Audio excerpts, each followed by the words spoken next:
How y'all doing? My name is Lukey Bolland. I'm your host this week, filling in for Gary Mitchell.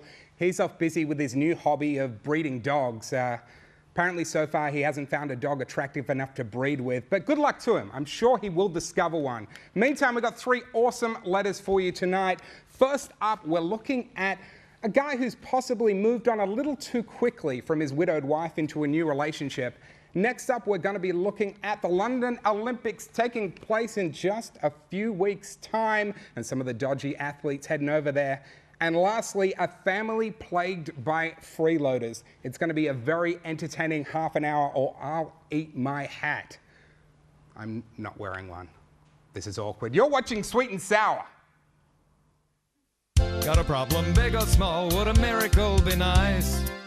Our motley crew is back, churning out advice. You might even laugh a bit in the following half hour. Park your backside on the couch, cause baby it's time for Sweet and Sour. Right here on Sweet and Sour. Pour some sugar on me, baby. It's time for Sweet and Sour. It's time for Sweet and Sour. There we go. A very big show. I don't want to waste any more time because we've got a very cool panel with me here tonight. As always, the exciting Heinz is here. Jawohl. You know it's going to be an interesting show when you're in the house, Heinz. I know, because I don't take prisoners, you know. That's from the heart. Boom, boom. Don't take prisoners anymore, not since that standoff a few years ago with the police, but we don't talk about that, do we? Now, what's been going on with you, Heinz? Anything exciting in your world? Oh, well, I had a bit of a retirement from TV. I haven't done too much about it, but I might have a little show in mind about refugees might be coming up. I'm trying to show people in Perth that the refugees are really coming here because they're desperate. And by telling their stories, I would like to see you guys that it's important to support them. Because there might be a few who are really sneaking in. No, you know, they say, oh, the rich ones and blah, blah, but most of them are desperate. They see that the boat or get killed, you know, and I know some personally. So Perth, wait and listen up, it's coming. Okay, I think if you did a show on refugees, people would watch it by the boatload. No. That is terrible. Very funny. I feel ashamed for myself. Ainslie, save me. Quick, say anything. Hi, Luke. Nice to meet It's you. very nice to meet you. Yes. How about you? What's new in the world of Ainslie? Well, my world is comprised of art, really. I'm an art consultant and I've been doing that for many, many, many years. And no, it's all good fun. I'm working with some corporates these days, implementing in-house art projects. So yes, getting people more interacted in the You know what I art think scene. should be your next big project? Should be doing the set here at Sweet and Sour. Because I think it could use a big makeover. I think you so could help too, them out Luke. big time. Yeah, I think so too. See if they can afford you. We'll see. Grace. Yes, Luke. Now, Great Grace to has meet got, you. you've got your new book here. I do. The Butcher The Who Butcher Bakes. Who Bakes. And I don't know if we should be showing this copy here because it's got my drool all over it from earlier. You were showing me some of the great stuff in there. Yes. This is just a really awesome book. I think you. we should just show off a little bit for the people at home. Just a little bit. This is one of my little creations, just bringing to you just some very, very quick and easy recipes. This is like an entertainment guide. We've got knife care, we've got beautiful cuts of meat, just to show you what goes with what types of meat you can use for your cooking, and lots of quick and easy, entertaining tips. And I like it, all the recipes yeah. too. They're like step-by-step pictures That's that shows you right. how to do it. It's Yeah. really like anyone could use this book to cook. So It certainly where is. can people pick it up? Well, this www.thebutcherwhobakes, or you can get it at Foodworks Fresh Forestfield. You can get it at a lot of the good leading bookstores, and it's available online. And yeah, You've got to check it out. You've got to support the Thank you. Australian cooking. And this is a fantastic book. Thank you, Luke. Shea will back me up on this, right? Yeah, absolutely. I was looking through it before, and I might go out and get it actually, because I'm terrible in the kitchen. Although looking at what's written under your name there, unemployed. Yeah. Is that a good way to spend the dole checks? Well, I mean, it's either eat or alcohol, so it's That's the way. whatever I wake Put it back up in the feel local like. economy Yeah. that way. Don't do it through the alcohol. Absolutely, either liquor or Coles, why not? You know. It's a good life for you. Absolutely. I think that I'd like to see Heinz do a documentary on you. Yeah. That's something I'd watch. For the trans news, Yeah. I'd like to see just the two of you hanging out, just like a reality show, the two of you living together. Would you be up for that? Absolutely. We film at the pub on Friday, shall we? if you're still standing, mate. We're working on it. This is going to be the next project. Let's head into our first letter for the night. Hello, Mitch and panelists. I'm so incensed. Who says incensed? Let's just say angry. My sister died 7 months ago, and her widower husband, for whom I felt an enormous amount of sorrow, has turned into a selfish pig. I invited him and his 2 teenage kids to my place for Mother's Day so that they would spend it with family and not feel lonely. Lonely my foot. He called and asked if he could bring a friend, and of course I said that would be fine. When they walked in on the day, the friend turned out to be a girlfriend who has already shamelessly shacked up with him. I composed myself on the day for the sake of the kids, who are still grieving so much for their mother. I just don't know what to do. I've picked up the phone to blast him at least 6 times and hung up before connecting each time. I just can't believe how callous he is to the memory of my sister and the feelings of his kids and all of us, her family. My parents haven't seen him since the funeral, and I can't bring myself to tell them. This whole thing is just surreal, and I can't figure out what is the appropriate course of behaviour for all concerned here. The most recent insult to her memory is that he has asked the kids not to mention their deceased mum in front of the girlfriends. Please advise. That's from Karen, Mile End, South Australia. Heinz, how soon is too soon to move on? Well, mate, first of all, I'd like to say that whenever you have children from a present marriage or future marriage, whatever, if you get into a new relationship, they always have to be eased gently into it. Because the kids are your future, that's what you work for. So you don't want to shock them to death with just pulling a pussycat out of the cupboard, you know? Just you got to take it easy. And the second point I'd like to make, because I don't want to hog the whole panel here, I just want to say that you don't know, because they said teenagers here, so the marriage might have been buggered anyway by the time she died. Oh. So go there. No, wait a minute. Let's give Ainslie a Teenager, chance. 60 years old, plus they've been married maybe for 20 years. Yeah, but we can't make Well, assumptions there. it doesn't say that they have not. The marriage would have been It's there. true. You It's know? true. Ainsley, what do you think? Well, Yeah. you that's know, what I mean. men have a habit of moving on a lot quicker than women do. And it seems to me that this man has been doing a lot of grieving, and he probably just wants someone there as a replacement to help himself nurture through that time and to help his kids, you know, be nurtured through that time. It's a very, very, very difficult stage to go through, and it wouldn't be easy for the children, and it also wouldn't be easy for the other woman involved, because she would always feel as though she would never be as loved as, you know, as the wife, so to speak, who passed away. So no, it's not a good situation for all involved. But I just think when people are grieving like that, it's the right thing is very difficult to do. Grace, is there a right thing in this situation? Well, Karen doesn't say whether her sister was terminally ill, whether it was sudden, which makes it a little bit hard. You know, That's true. You've got to understand that, you know, loneliness is quite a big issue in people's lives, and like Elise said before, you know, guys move on a lot quicker than what females do, and of course, Karen, this is very sensitive to you. This is your sister that you're grieving, and of course, you know, you have the most amazing memories, and it's very hard to think that there is another woman taking the role of your sister. Please, I really believe, Karen, that you just need to have a little bit of counselling. I really do, because you sound very hurt and very, very bitter towards the situation. But I think you must embrace your brother-in-law. And by embracing him, you're keeping the memory of your sister alive. And also, basically, you're not going to be destroying that relationship that you have with your brother-in-law, so that you can unite and keep together as a family. I know it's going to be very difficult, but I really believe that you're having a little bit of difficulty grieving, and I really believe that you possibly need that little bit of counselling to help you, you know, get over the next step. And by pushing him away and by wanting to allow yourself to you know, tell him off or yell at him and scream. You're actually pushing him away, and therefore you're going to miss out on that journey of seeing your, you know, and time with the, with the children, which is very, very important. Shea, what do you think? Well, it's probably the first time in a while since I've been in the show that I agree with all three of the other panelists. That's exactly what I was thinking when I first read this letter. My first question was the relationship dead before the partner was, really, excuse the phrase there. And in saying that, a girlfriend might not be love, it might be a coping mechanism for him. And also Karen sounds like she's still grieving as well. Maybe she doesn't know how to handle it, especially with the calling up to bash him. I mean, you really shouldn't try and embrace your brother-in-law because the family's still there because of the children. And maybe go get some counselling yourself, I'd say. Yeah.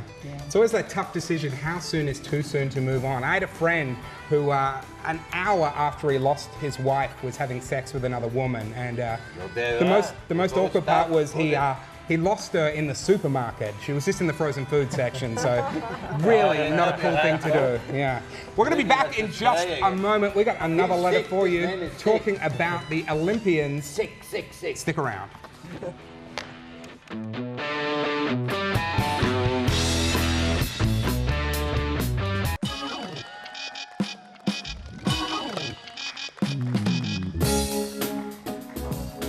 Welcome back to Sweet and Sour. My name's Lukey, filling in for Gary Mitchell this week. And if you want to drop us a letter, get it read out on the show, you can write to us at the address on the screen right now, letters@sweetandsour.net.au. If we read your letter out on the show, we're going to hook you up with some tickets to go and see the new Ice Age movie. It's Ice Age 4. It's in 3D. It's in cinemas now, and that's thanks to the lovely Natalie Cameron at NRC Communications.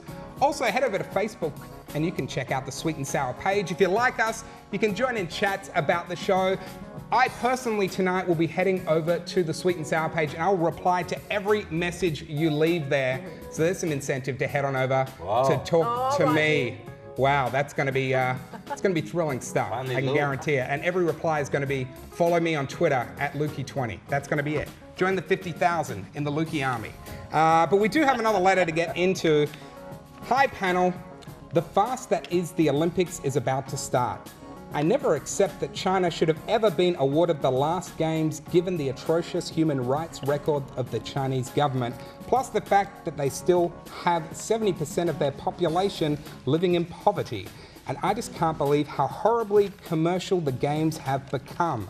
Those who win medals and become heroes rather than working for their country will come home from London and milk the system for their own pocket.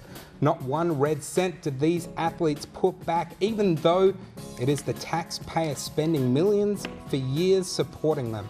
Television stations making billions and spend almost just as much to gain the rights to broadcast it in the first place. And the only people that really profit apart from the winners are the growing number of Olympic fat cat administrators. The whole Olympic system has grown into an out of proportion corporate monster sponge. Please get the message out that the games suck us in, and it is time to rethink the Olympic approach and commitment, especially when our entire world is in the grips of a huge economic decline. That's from Stan in Balcatta, WA. It's a lot to swallow there. Shea, what do you think? What's your thoughts on the Olympics? Look, I'm not much of a sport kind of guy, but I think the Olympic Games are a way of like a country having a national identity. It's really important that you spend that money and actually, get out in the global community. And especially, and your point about the only people that really profit are the administrators, well, that just simply isn't true. First of all, you got the television stations that advertise it. People want to watch the Olympic Games. They'll make money off that, which is not a problem. The sponsors for the athletes, not really sure if that's one of them, but they, make money off that way. And I really don't see what the whole gripe is about China hosting the last Olympic Games. Having the Olympic Games there probably would have injected more into their economy to help them out of their economic downpour than anything else. What do you think of the actual Olympians being heroes and not having to work and doing that stuff? Because we're looking at people like, you know, Grant Hackett. Look at what he's done lately, going on his drug binges. He's tearing up the house with his wife and kid at home. Like, this guy's being treated like a hero. He's still given these high-paying jobs in the media. Do you think they deserve that? Well, you've got to sort of weigh up what they gave of themselves when they were training. I mean, 5 days a week. Let's be honest, the guy was swimming. This is what most people work 9 to 5 so they can afford a pool in their house to swim for fun. This guy's doing it for getting paid millions to do it. Yeah, well, I guess it's the same as any sport, any sporting events.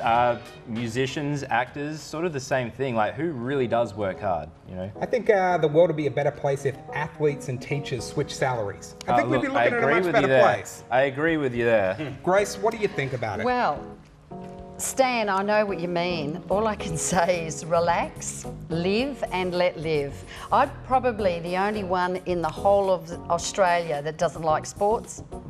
I know that sort of sounds a little bit... I'm with you. Yeah. I think that it's very, very important that, you know, we encourage our athletes. I think it's a very, very big part of, you know, our country and our lives. And I'd rather see people playing sports. I'd rather see people giving their whole life to that than to see them, you know, turning in the wrong way and to drugs, to alcohol, to whatever. So it's a very, very big part of our, or most people's lives anyway, our country as well. And if you track back in history, you know, you'll find back that there's a lot of people that felt the same way as probably as we do. But at the end of the day, it's a great achievement for the human. And it's great. People love to watch it. I'm probably the only one that I know that's really not so keen, as I said before, in the sports. But hey, yeah. Ainslie, are you a fan? I'm not a big fan of sport, but I appreciate it. And you know, I started reading this letter and I didn't even want to finish it. I just thought, I can't stand people like you with this sort of attitude, you know. There's so much goes into the giving of sports in a community, and you know, from pride to national pride to community pride to, you know, all the positive things that go with sport, like health and fitness, and you know, there's so many different trades in the world that we do. Why is it that just writing, you know, doing accounts and building walls, people think that are the only things that are worthwhile, you know, people investing in and spending money on?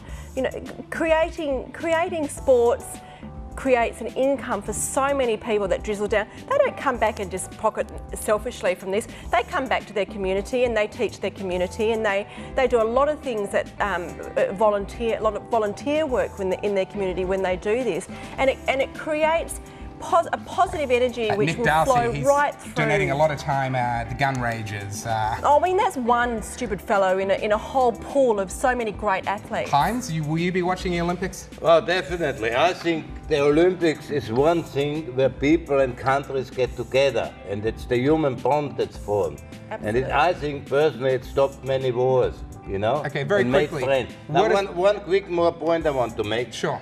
He said that they're all bludgers, you know, all the sports stars.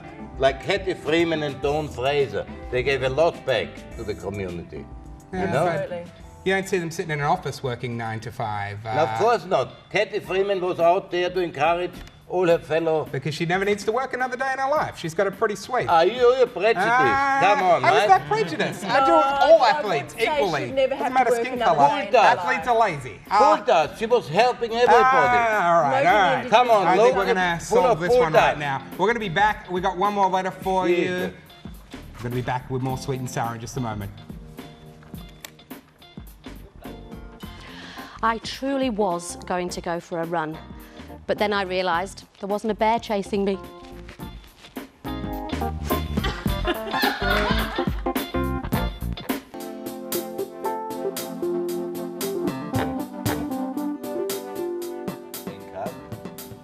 Welcome back to Sweet and Sour. We got one more letter to get through here tonight. Let's get straight into it. Dear Gary and panel, how do you deal with freeloaders?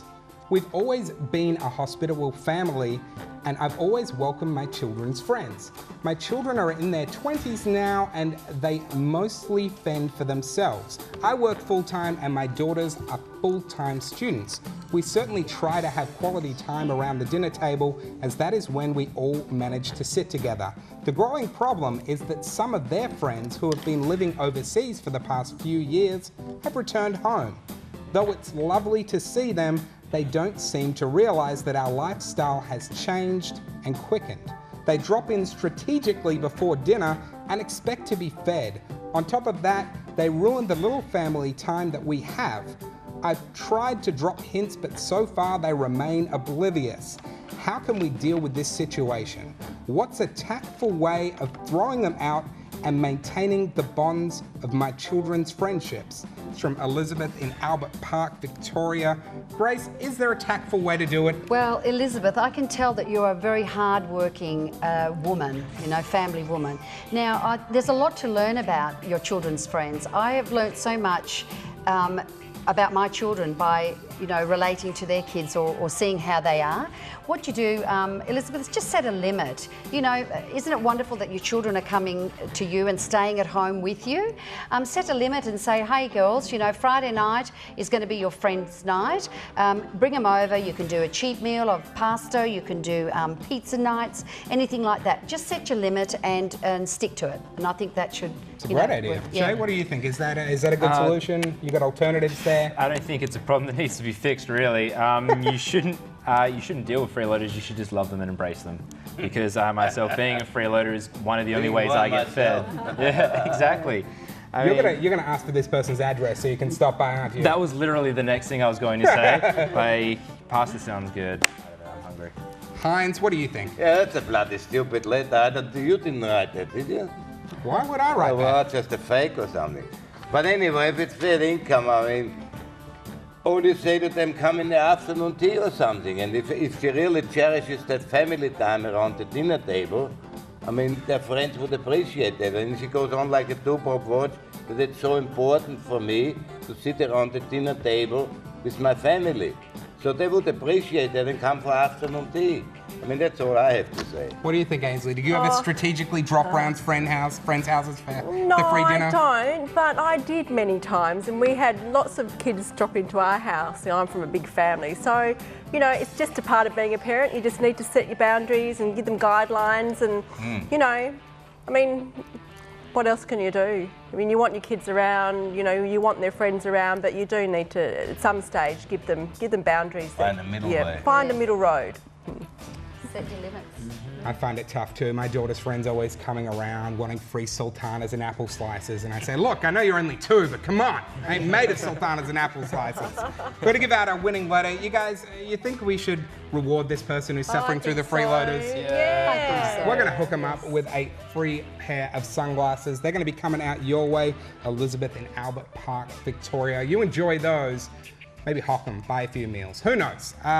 Thanks, guys, for joining us here tonight. We've got to talk one more time about this fantastic book you've got out here. The Butcher Who Bakes, that's me, and it's available online or at Foodworks Fresh in Forestfield. Thanks very much, guys. Calls? Thanks. Pardon? You do house calls? I do house calls. I do any calls at all. I'll book you. All right. Thank you. Don't forget to head over to Facebook and like the Sweet and Sour page. I'll be on there answering all the messages tonight. Thank you for joining us. We're going to be back next week. Gary Mitchell will be back in the chair. Hope to see you then. Have a great week.